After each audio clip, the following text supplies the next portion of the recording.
cette vidéo. Et oui, donc préparez-vous. Je teste un peu bien sûr.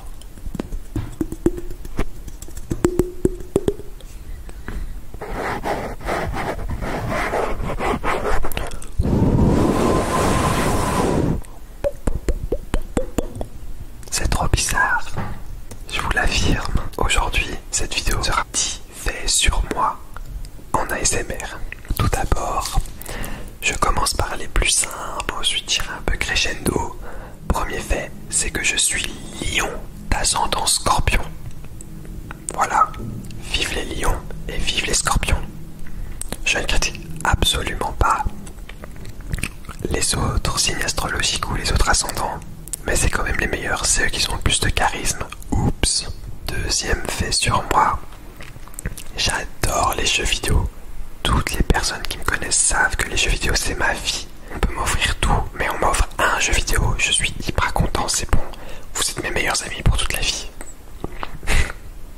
Vraiment j'adore, c'est un kiff, c'est une passion. Mais attention, les études avant les jeux, hein, parce que c'est très bien les jeux, mais moi j'ai déjà doublé à cause de jouer. Ça aurait pu être un autre fait sur moi, mais on va le mettre avec celui-ci, c'est que j'ai déjà doublé à cause des jeux vidéo. Et c'est aussi à cause de moi, parce que je faisais que jouer en fait, mais c'était en primaire donc voilà. Troisième fait, c'est que j'adore, je ne sais pas pourquoi, j'adore quand les anglais ou américains ou toutes les personnes qui parlent en fait anglais disent croissant. I want a croissant. Je sais pas si je le prononce bien, mais j'adore, je kiffe. Je sais pas pourquoi, c'est un bête truc mais j'adore. Quatrième fait, j'adore les séries. By the way, si un producteur et tout veut me faire rentrer dans une série, appelez-moi, envoyez-moi un mail. J'adore les séries, j'en regarde mais plein.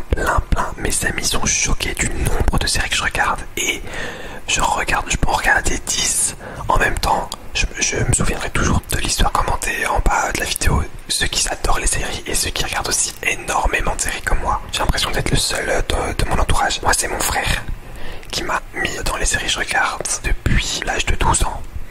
Donc bon, et en anglais attention, je kiffe. Je suis plus série que film, même si bien sûr je vais regarder des films. Cinquième fait, on rentre un peu dans tout ce qui est moins fun. Tout d'abord, je suis quelqu'un qui est extrêmement susceptible. Enfin, je l'étais, maintenant je le suis beaucoup moins. J'ai travaillé un peu sur moi. Chaque fois qu'une personne me disait un truc, je prenais beaucoup ça à cœur et donc j'étais soit fâché, soit voilà, ça se voyait que j'étais pas bien et je le cachais, mais bon, ça se voyait, des fois ça se voyait pas parce que je garde énormément sur moi. Et en plus j'ai une amie qui est extrêmement cash, froide. Maintenant je suis habitué avec sa froideur. Si elle regarde la vidéo, elle se reconnaîtra. Coucou. Elle me disait des choses, c'était en mode oh, ça me frustrait énormément vraiment. Et j'envoyais après parce que j'aimais pas dire les choses en face avant. Ben, j'envoyais un message, ouais pourquoi tu m'as dit ça et tout. Et ouais, mais ça a changé depuis. Parce que bon, c'est quand même très énervant d'avoir cette susceptibilité. Et aussi pour les autres bien sûr. Sixième fait sur moi et qui est en lien avec le cinquième, c'est que il y a un moment où j'étais vraiment parano avec les gens. Parce que moi je suis quelqu'un qui tilt, donc qui remarque énormément quand les gens parlent sur moi. J'arrive à distinguer directement et des fois aussi j'entends, enfin et les gens sont absolument pas discrets, donc apprenez la discrétion, ceux qui veulent parler sur moi, parce que voilà, je remarque directement, ça se voit des kilomètres. Vraiment. Septième fait sur moi, j'ai beaucoup de tics. Je vais pas vous citer tous les tics, mais je vais vous en citer deux. Tout d'abord, la poignée de la porte. Je suis obligé de la toucher 3 fois avec les 2 mains, sinon je n'arrive pas à sortir. Enfin ça c'est un tic qui m'embête énormément, mais je dois le faire. C'est assez compliqué. À chaque fois que je me lève d'un endroit public, attention, pas à la maison. Mes amis me l'ont remarqué aussi, c'est que je regarde derrière moi aussi 3 fois pour voir si j'ai rien oublié. Mais bon, ce tic il a quand même servi plusieurs fois parce que j'ai pu voir quand mes amis faisaient tomber les abonnements de tram et tout. Donc ça a servi, mais c'est quand même embêtant. Donc voilà. Huitième fait. Donc il faut savoir que quand j'étais petit, j'ai failli ne pas revenir en Belgique. J'étais parti en vacances au Portugal avec ma famille et j'avais, je pense, 6 ans, je voulais pas revenir en Belgique. Et moi, je me suis assis au niveau du camion de mon oncle. Et puis il arrive à la voiture et je me suis dit bon, il va prendre quelque chose. Et c'est pas en fait, il va dans son camion et il commence à rouler avec. Et moi, j'ai pas le réflexe de sauter, je suis petit, j'ai peur, moi je pensais pas qu'il allait rouler. Et je dis rien, j'étais en mode paralysé. Et je suis quand même arrivé à 1 heure de chez moi. Puis mon père il a appelé mon oncle, après il a vu que j'étais derrière, il m'a ramené. Mais quand je vous dis que mon père, mais il m'a pris l'oreille comme jamais. Il a tiré mais une de ses forces, je ressemblais à Jumbo. Mon oreille elle faisait ça. Tandis que l'autre était totalement normale, mais elle était le double, voire le triple de sa taille. Je vous dis, alors là j'ai compris la leçon. Plus jamais de la vie je me suis assis dans un camion parce qu'en plus je devais vraiment partir genre 1 heure après.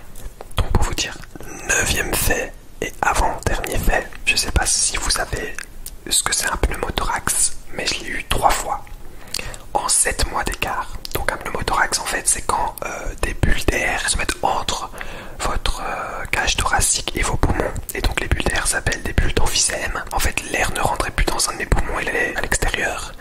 Et un de mes poumons était dégonflé, donc en fait c'était comme une espèce de bouteille tout écrasée. Donc comme je disais, une bouteille vide comme ça.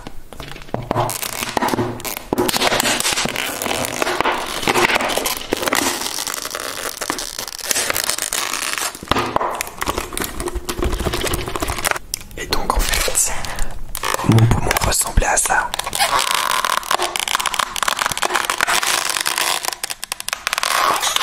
Et donc quand je marchais, j'étais extrêmement essoufflé, je ne comprenais pas c'était quoi. Et j'étais à l'hôpital et on m'a dit que c'était ça. C'est extrêmement douloureux. Enfin, pas au début parce que tu sens simplement que t'as mal au dos. Enfin, tu sais pas beaucoup bouger, c'est très déconfortable. Et pour t'enlever ces bulles d'air, en fait, on te met, je sais plus comment on appelait ça, un cathéter ou un autre nom, je sais plus. Donc c'est un tube avec une pique qu'on t'enfonce dans le corps qui t'enlève l'air. C'est très douloureux et je l'ai eu 3 fois. Et je me suis fait opérer 2 fois parce que je l'ai eu dans les 2 poumons. Ma chance, vraiment. Et donc je l'ai eu en une période de 7 mois parce que je l'ai eu en mai, en juin et puis je l'ai eu en novembre. Donc voilà, c'était très fun en tout cas. Dernier fait, donc le 10e. Je ne suis absolument pas fan de l'ASMR et je suis en train de faire une vidéo ASMR. Sauf que je vous avoue que depuis que j'ai filmé cette vidéo, donc que je suis en train de faire, j'ai quand même un peu kiffé. C'était quand même un peu marrant, genre de parler tout bas, d'essayer de faire des bruits, c'est un peu remonté dans mon estime. Dites-moi en commentaire si vous voulez que j'en fasse une autre vidéo ASMR, mais avec un peu plus de bruit, un mukbang, avec aussi peut-être des invités dans ma chaîne, par exemple mes amis, etc. Comme ça vous pourrez les connaître aussi. Dites-moi en commentaire. Donc c'est la fin de cette vidéo les Fabrands. Donc n'oubliez pas de vous abonner sur mes réseaux sociaux qui seront autour. Donc Instagram, Thriller et TikTok à It's Just Fab. N'oubliez pas de vous abonner par la même occasion en bas de la vidéo, d'activer la petite cloche de notification, de lâcher un pouce bleu. N'oubliez pas les Fabrands. Don't forget to stay positive in order to attract positivity. Bye les Fabrands.